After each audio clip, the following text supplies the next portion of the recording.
Welcome to Mid-American Money. I'm Ernie Goss, Professor of Economics and Director of the Economic Forecasting Group here at Creighton University. Today I'm joined by Tony Hendrickson, who's Dean of the College of Business here at Creighton University.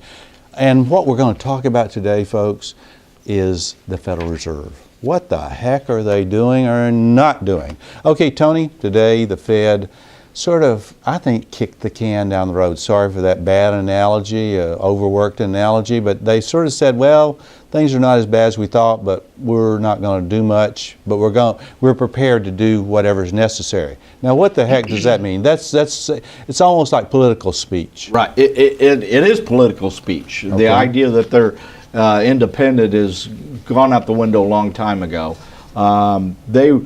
What that says is there's things that they would like to do.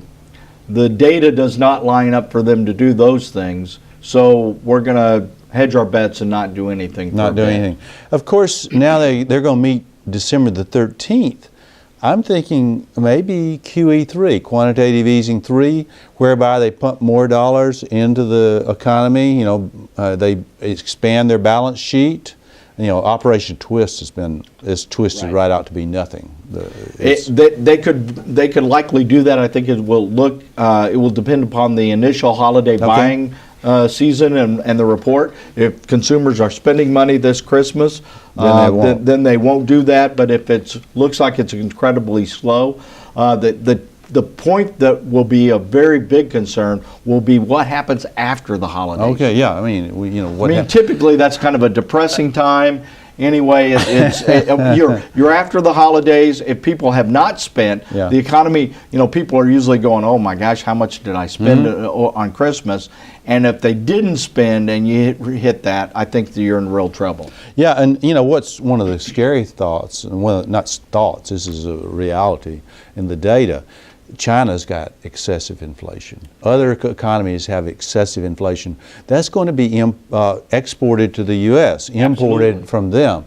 So one of the things about the Fed, in my judgment, is they're willing to ignore anything about inflation. It's like put your head down, ignore it, go ahead, because they're political. Absolutely, and they have felt that we're not going to have inflation by credit easing in our country, and yet it's going to be. We're in a global economy. Right. We put this money into the economy, and our Federal Reserve has been responsible for some of that. We're eventually going to reap that. There's absolutely. No doubt about it. And Greenspan, Bernanke and Greenspan wouldn't have done this, I don't think. But anyway, Bernanke talks about it as if it's like setting the speed control on your car. It's not. Right. You can set your speed control, cruise control on your car at 60 miles an hour, and it'll be at 60. You cannot say we're going to set it at the inflation will accept 3 to 4%. It could be 4 to 5, could be 5 to 6. It's not that exact of a science, economics. Right. Our economy is not expanding just to soak up all the water they're going to put in the bathtub. It's a bathtub. Okay. It only is going to hold so much. Right. And you keep pouring water in, eventually it's going to overflow. Okay, so you're on the side. We had Tim Bastian, of course, one of our colleagues back last time. He said, nah, I can't have inflation. Too much excess capacity.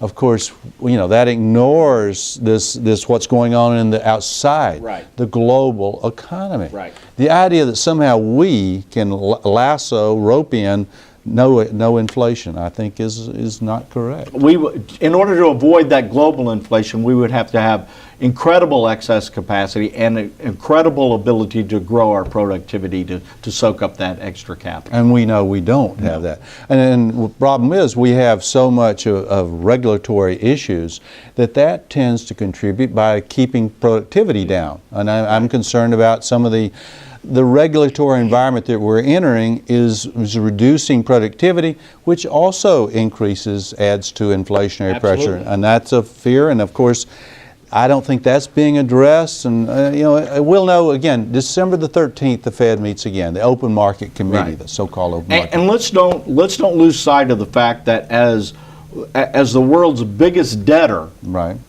the Fed has as the agent for the U.S. government, has the